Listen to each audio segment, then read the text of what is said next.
Dr. Jennie Moore, Director of Institute Sustainability at the British Columbia Institute of Technology, and we're here in the Afresh House on BCIT's Burnaby campus.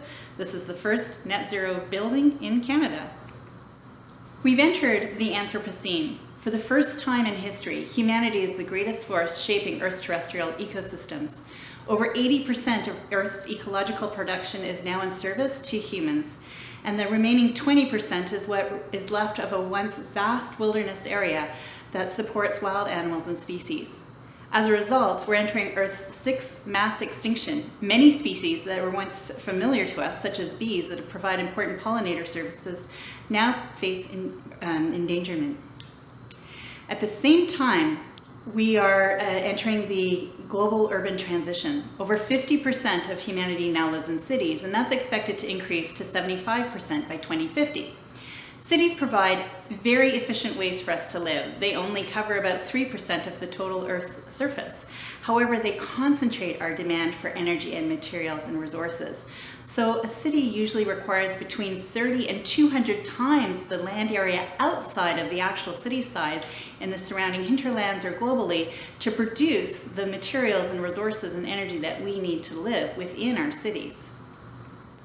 Technology has enabled us to live fantastic lives. However, it's also increasing the energy and material demands with our lifestyles. So things that used to be considered luxuries like air conditioning or owning an automobile are now considered standard expectations. Since 1970, the average North American has increased the energy and materials intensity in their lifestyles by 70%. So cities provide a very efficient, compact way for us to live, but they also have this huge demand outside of the city for resources. And this is the heart of the sustainability challenge. So what would it take for us to be able to live within ecological production on a sustainable basis? Earth's surface is 51 billion hectares, and only 12 billion of that is ecologically productive.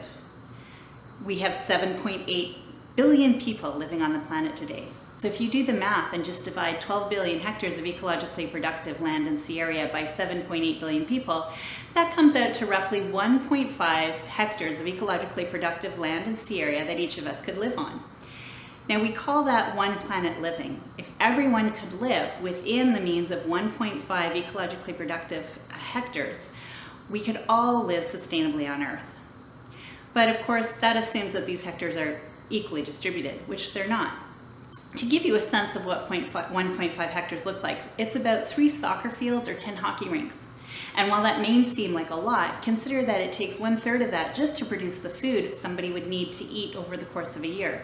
So it's really not that much when we think about the fact that it also has to sustain our buildings, how we heat our homes, travel, leisure, recreation activities. And it also assumes that these hectares are equally distributed, which they're not. High-consuming cultures consume about 10 times more energy and material resources than low-consuming cultures. In Canada, we need about 7.7 hectares of ecologically productive land and sea to support our lifestyles. In Ethiopia, they only use 1. In Luxembourg, a small, rich country in Europe, they use 12.9 hectares of ecologically productive land and sea area. And if you're thinking that this is directly correlated with income and wealth, let's look at an example of Switzerland, a small country right next to Luxembourg, also very wealthy. They only use 4.6 global hectares per capita. So I'm sure you'd agree that in Switzerland, they're probably living a similar lifestyle or at least as comfortable and wealthy as we are in Canada, and they're doing it at half the amount of resources we're using. So there's something more going on here. When we think about the total global demand on resources, Earth's carrying capacity is exceeded by 40%. And in Vancouver, a city that's often touted as one of the world's most sustainable, that sustainability gap is up to 60%. We would need to reduce our consumption 60% to achieve that one planet living goal. And we can use a concept called Ecological Footprint, also invented in Vancouver, to help us get a better understanding of the land areas that are impacted with our demand. Ecological footprinting uses, for example, energy land to track how much forested area we needed to sequester the carbon dioxide emissions that we produce from things like burning fossil fuels in our cars or heating our homes. Cropland is a measure of how much land is used to produce our food, not just for us, but also to feed our domestic animals. Now here you see a study that I did on Metro Vancouver's ecological footprint. Almost half of the footprint is associated with food. And most of that is red meat consumption. When we look at buildings, it's mostly the energy we use to heat our homes and our office spaces. When we look at consumables, there's some very intensive products that we use, like plastics, textiles, and metals, but a lot of it is in the supply chain. That's in the manufacturing process. Before you and I even touch a product, 90% of the footprint impact is in the supply chain. So it's about really not needing to produce these materials in the first place, much more so than recycling or their disposal. And then transportation. Again, it's mostly the fossil fuels in the automobiles that we're using. Part of it is in that supply chain, again, to manufacture our vehicles, and part of it is also in air travel. So we can look at now, what would it actually take for Vancouver to achieve a one planet lifestyle? People would need to reduce their automobile trips and go by walking, cycling, and transit by 86%. That would be the big mode shift. They'd also have to reduce food waste. So 30% of food is wasted in the supply chain, but another 20 to 50% is wasted after we buy the food, because we cook too much, we never get around to eating those leftovers, things spoil in the fridge, or we just don't like the way something looks. And then we also need to reduce our red meat consumption, but only by 50%.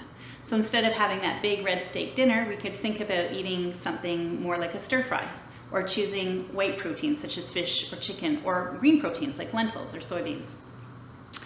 And improving building energy efficiency is also important. And this is an opportunity for us because in British Columbia, we're leaders in green building technology around the world. We would need to increase our energy efficiency by 40%. Fortunately, our electrical power is provided by BC Hydro, and it's very low in carbon dioxide emissions. But the fossil fuels for heating our home, whether it's natural gas or oil, that's where we have the opportunity. And we know how to do it. If we use double pane glass, if we put in insulation, seal and caulk air gaps, we can get there easily. We got this one.